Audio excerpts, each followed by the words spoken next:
Assalamualaikum warahmatullahi wabarakatuh. Perkenalkan, kami dari kelompok 6.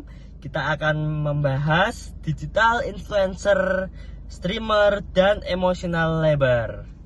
Anggota kelompok kami ada Reza Rizky Setiawan, saya sendiri, dengan NIM 2023 05300079, dan Nova Nurul Azizah dengan NIM 2023 05300054, dan Siva Restiawati dengan NIM 2023 05300082, dan Putri Nazwa Ramadhani dengan NIM 2023 05300066. Sebelumnya kita akan membahas digital influencer. Apa itu digital influencer? Digital influencer merupakan sebuah fenomena dalam dunia digital. Kemampuan dalam membangun komunitas menjadikan mereka mampu menjadi opinion leader bagi para pengikutnya di media sosial. Selanjutnya ada proses terbentuknya digital influencer. Influencer digital adalah jenis selebritas mikro yang telah mengumpulkan banyak pengikut di media sosial dan sering menggunakan modal sosial ini untuk mendapatkan akses ke sumber daya keuangan. Influencer telah menjadikan pemahaman algoritma yang mengatur visibilitas di media sosial sebagai cara untuk mengembangkan basis pengikut mereka sebagai bisnis mereka.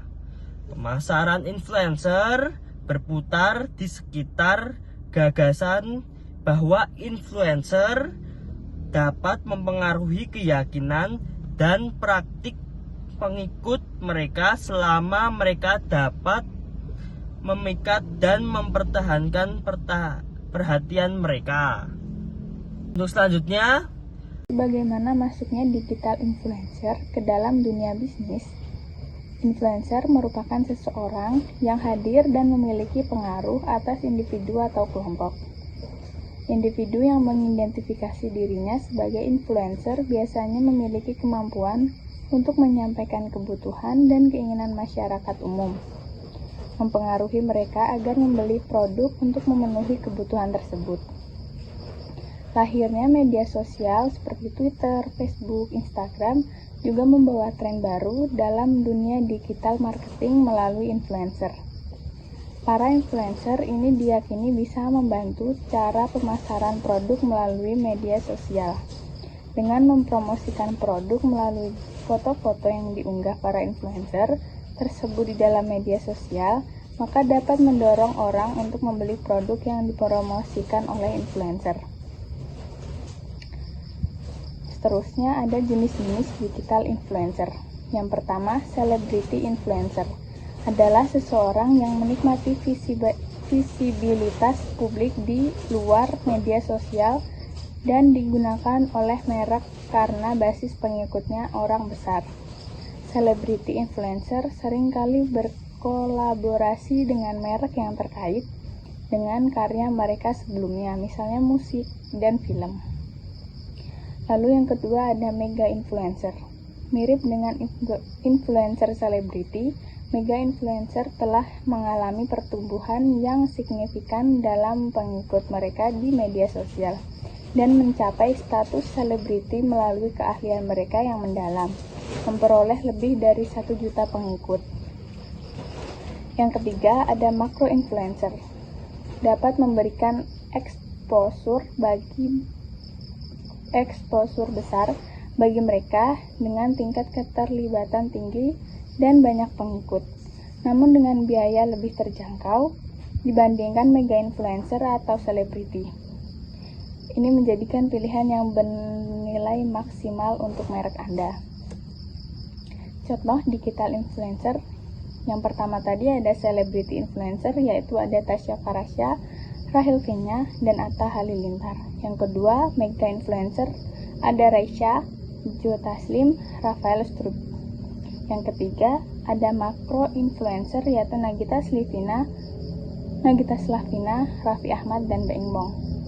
Di sini saya akan menjelaskan tentang streamer. Apa itu streamer? Streamer merupakan individu yang menyampaikan informasi produk kepada konsumen melalui live streaming di platform dengan tujuan untuk mempromosikan produk dan meningkatkan penjualan. Menurut Song dan Liu, dalam live streaming, streamer harus melakukan demonstrasi dan memperkenalkan berbagai konten seperti produk fashion, makanan, dan kecantikan yang lebih beragam dibandingkan dengan endorse-endorse tradisional. Chen dan Lin juga menegaskan bahwa streamer tidak hanya memberikan informasi yang bermanfaat tentang produk kepada penonton, tapi juga menciptakan pengalaman yang menghibur dan menyenangkan selama live streaming. Selanjutnya di sini ada perkembangan streamer dalam dunia digital. Pada tahun 2017, tren ini mulai berkembang menjadi live video streaming. Tren live video streaming dapat dijadikan alternatif pilihan para pengguna untuk berinteraksi di media sosial. Interaksi antar pengguna melalui live video streaming akan berlangsung secara real time. Tren live video streaming berawal dari aplikasi-aplikasi mobile seperti Periscope, Bigo Live, Nono Live, dan Cilin.you yang memang berfokus pada layanan live video streaming. Tren ini pun kemudian diminati oleh para pengembang platform media sosial karena melihat antusiasme pengguna media sosial yang tinggi pada fitur live video streaming. Selanjutnya di sini ada jenis-jenis streamer. Yang pertama ada gamer streamer. Gamer streamer ini berfokus utama pada permainan video dan juga bisa bermain game kompetitif, casual, dan indie. Yang kedua ada variety streamer. Variety streamer ini adalah konten yang beragam. Dia tidak hanya berfokus pada satu hal dan juga bisa menggabungkan gaming, obrolan, memasak, dan kegiatan lainnya. Terus yang ketiga ada just chatting streamer. Just chatting streamer ini lebih berfokus pada interaksi dengan menonton, obrolan ringan, dan menjawab pertanyaan dengan subscriber. Lalu, apa itu emotional labor? Emotional kerja atau emotional labor yaitu ekspresi emosi karyawan yang diinginkan organisasi selama transaksi interpersonal di tempat kerja berlangsung. Hal ini mengacu pada perasaan yang diinginkan perusahaan untuk dimiliki karyawannya ketika berinteraksi dengan orang lain. Di tempat kerja, emosional kerja dianggap sebagai komponen kunci dari performa kerja yang efektif. Jenis emotional labor. Emotional labor memiliki dua dimensi, yakni surface acting atau acting permukaan dan deep acting atau acting mendalam. Acting permukaan mengacu pada situasi di mana karyawan mengubah perilaku luar mereka untuk menunjukkan emosi yang diharapkan, yang mana bukan perasaan mereka yang sebenarnya. Acting mendalam mengacu pada perasaan positif yang tulus ketika karyawannya menampilkan senyum kepada pelanggannya. Lalu ada contoh emotional labor. 1. Acting permukaan atau surface acting dapat dilihat dalam situasi di mana seorang karyawan seperti petugas layanan pelanggan harus tersenyum dan bersikap ramah kepada pelanggan, meskipun merasa marah atau stres di dalam dirinya.